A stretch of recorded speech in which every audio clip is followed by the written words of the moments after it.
Okay, so you want to own a gym, racks of weights, rows of machines, people showing up at 6 in the morning because you built the place that gets them there. It feels like one of the most straightforward businesses there is. Charge people monthly to use equipment you already paid for once. Here's what the brochure doesn't tell you. A gym is one of the only businesses built entirely on customers who pay you every single month, and then, ideally for your bottom line, don't show up.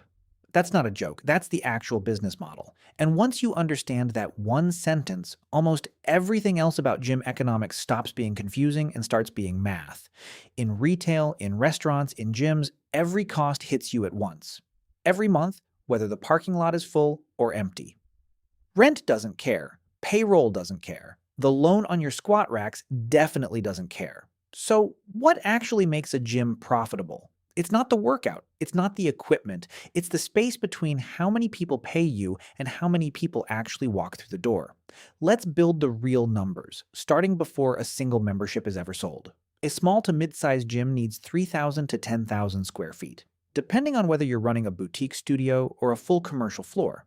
Commercial space that size runs $5,000 to $20,000 a month in rent before a single dumbbell is bolted to the floor. Build-out costs: flooring rated for heavy weights, mirrors, locker rooms, showers, HVAC strong enough to handle 200 sweating people at once, run $100,000 to $400,000 depending on how much the space needs from scratch. And gyms need something most retail spaces don't: reinforced flooring and ventilation built for constant heavy impact. Skip that spec, and you're looking at repair bills within the first year that a cheaper build-out never accounted for. Now the equipment: a commercial treadmill costs $4,000 to $8,000. A full-strength training rack, $2,000 to $5,000. Multiply that across 20 cardio machines and 30 strength stations. And equipment alone runs $150,000 to $500,000 for a mid-sized gym. Most owners don't pay that up front.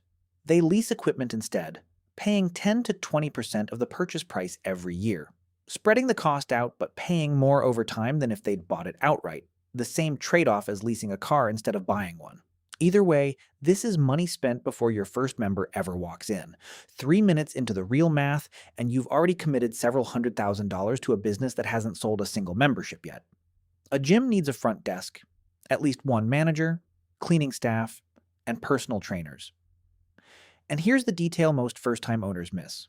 Many trainers aren't employees at all. They're independent contractors who rent floor space or split session revenue with the gym, which changes your payroll structure but doesn't eliminate the cost of running that system. Total payroll for a mid-sized gym typically runs 20 to 30% of revenue once you include front desk, management, and cleaning staff.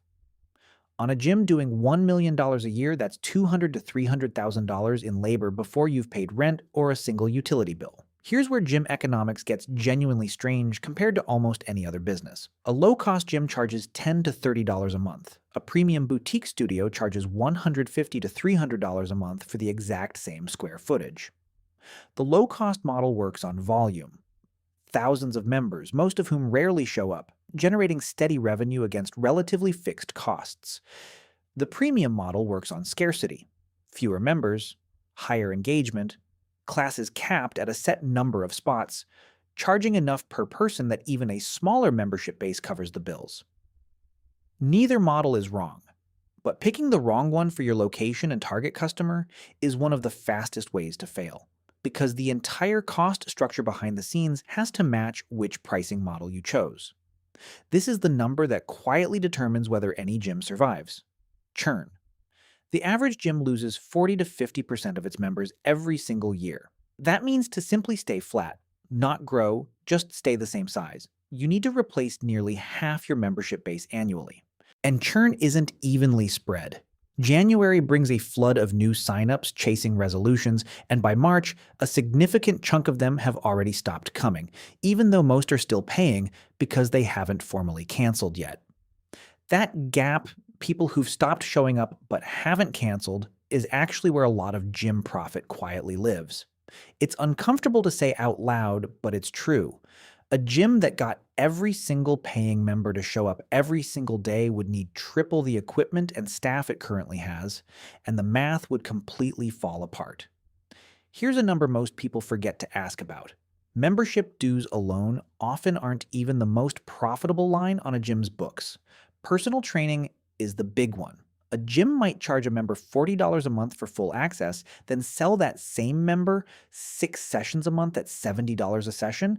That's $420 in training revenue sitting on top of a $40 membership. And unlike the membership, personal training isn't fighting the churn math, because the person is paying specifically because they're showing up.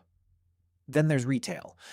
Protein powder, pre-workout, branded shirts, water bottles, the little fridge of drinks by the front desk. None of it looks like much per item, but multiplied across a few hundred visits a week, retail and vending commonly add 3 to 8% of total revenue with margins far higher than membership dues themselves, since a $5 shaker bottle might cost the gym $1.50. Add in day passes for out-of-towners, guest fees, locker rentals, and nutrition coaching add-ons, and a well-run gym can pull 15 to 25% of total revenue from something other than the base membership price. This matters because it changes the entire survival math from earlier. A gym doesn't just need members who show up to justify the equipment, it needs members who show up and spend. Because that's often the difference between the 10 to 20% margin from the good years and the break-even scramble from the bad ones.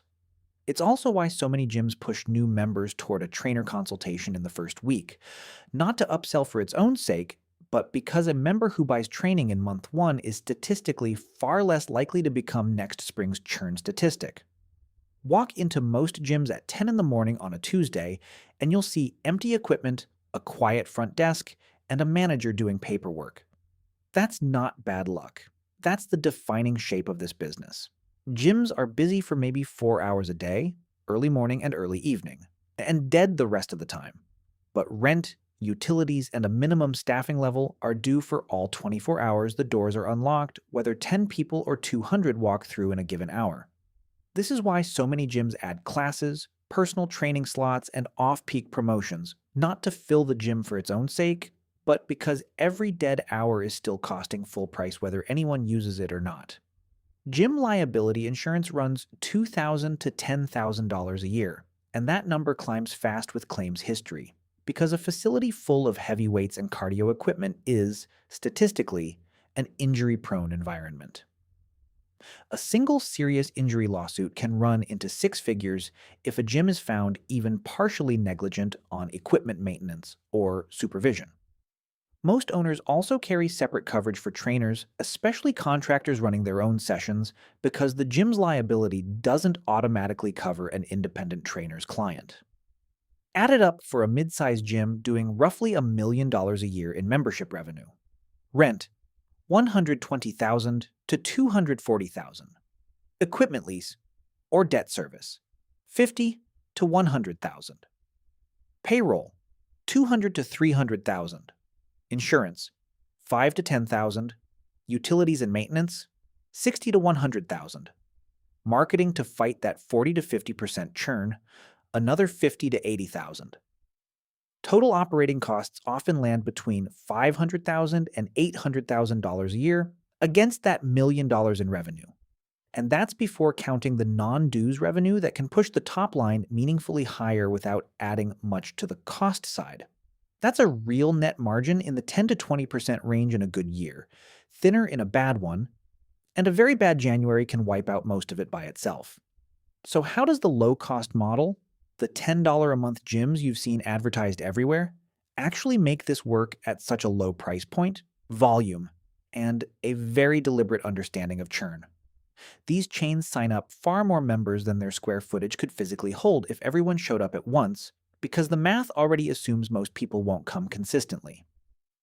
A location built for 2,000 active daily users can profitably sell 10,000 memberships because the overlap between everyone using it simultaneously almost never happens. It's the same logic an airline uses when it overbooks a flight, betting that a predictable percentage of ticket holders won't show. In a gym, that's not a flaw in the model. It's the entire model. The opposite strategy is the boutique studio. Smaller footprint, capped class sizes, a much higher price point, and a business built on the assumption that most members will actually show up. This model needs far fewer total members to hit the same revenue as a low-cost gym, but it depends heavily on retention and community, because at $150 to $300 a month, a member who churns after 2 months is a much bigger loss, both in dollars and in the harder-to-replace momentum of word-of-mouth referrals.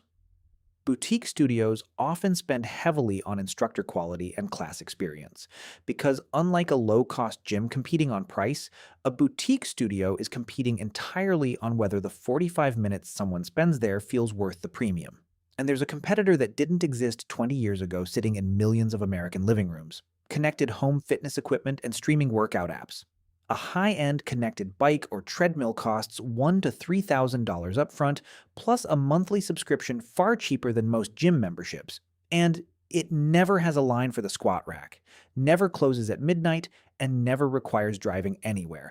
This hasn't killed gyms, but it has permanently changed who walks through the door. Gyms increasingly compete not just with the gym across town, but with someone's living room, which means the value proposition has to be something home equipment genuinely can't replicate. Community, coaching, and equipment variety no one is buying for their garage. Even with a solid model, margins get squeezed constantly. Rent renewals in growing neighborhoods can jump 10 to 20% overnight. Equipment doesn't last forever.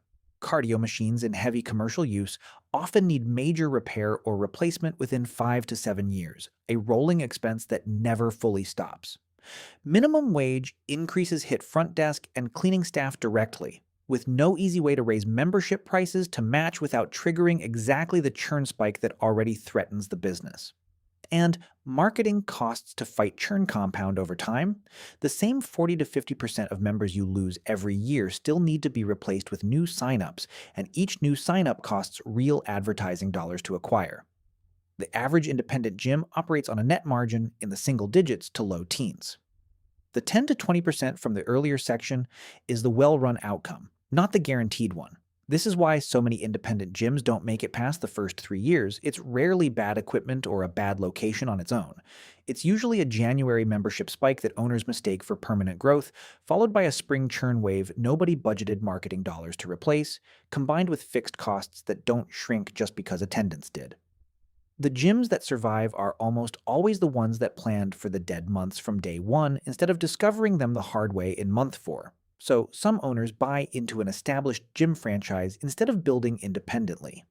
A gym franchise buy-in typically includes an upfront franchise fee of $25,000 to $50,000, plus total investment, build-out, equipment, initial marketing, landing between $500,000 and $1.5 million, often significantly more than an independent build given the equipment and space requirements at scale. On top of that, franchises charge an ongoing royalty, usually 5 to 7% of revenue, plus a marketing fund fee of another 1 to 2%, money off the top every month, whether that month was strong or slow. So why pay more, plus ongoing royalties, for less independence? Because you're not just buying gym equipment and a lease. You're buying a proven membership pricing model, negotiated equipment supplier contracts at a scale no independent owner can match, a national marketing engine, and a churn management playbook built from thousands of other locations' data. That system is a form of insurance against the exact mistakes that close independent gyms in year one: underestimating dead hours, mispricing membership tiers, or under-budgeting for the churn wave that follows every January rush. Franchise locations fail at meaningfully lower rates, largely because the guesswork behind everything in this video has already been solved before the doors ever opened. So the real decision isn't gym or no gym. It's this: pay less upfront and keep full pricing and branding control, accepting higher risk while you learn churn management and dead hour economics yourself. Or pay more upfront, give up a slice of revenue forever, and buy a system where those lessons have already been paid for by someone else's early mistakes. Neither path removes the risk. One just trades, will I figure this out in time, for can I afford the fees while executing a plan that's already been proven to work? The dream was never really the equipment or the 6 a.m. crowd. The real product in this industry is the gap between what people pay for and what they actually use, managed carefully enough that the business survives the months when nobody shows up, and profitable enough in the months when they do.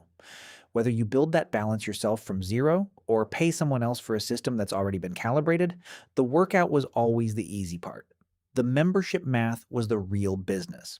So why does anyone still open a gym knowing all of this? Because the numbers you just heard describe risk, not certainty. And plenty of independent owners do make it, not by ignoring the math, but by respecting it from day one. They price membership tiers around their actual local competition, budget marketing dollars for the March churn wave before January even ends, and treat the first 18 months as the real test, not the grand opening. The owners who last tend to know one number cold: their break-even attendance, the exact point where paying members cover fixed costs, regardless of who's actually on the gym floor that day. They're not guessing whether their pricing model matches their location. They ran that math before signing the lease. And for a lot of people, that's the real appeal. Not easy money because there isn't any, but a business built around something they'd want to walk into anyway, where the value they create is visible in the room. Every single morning, the doors unlock.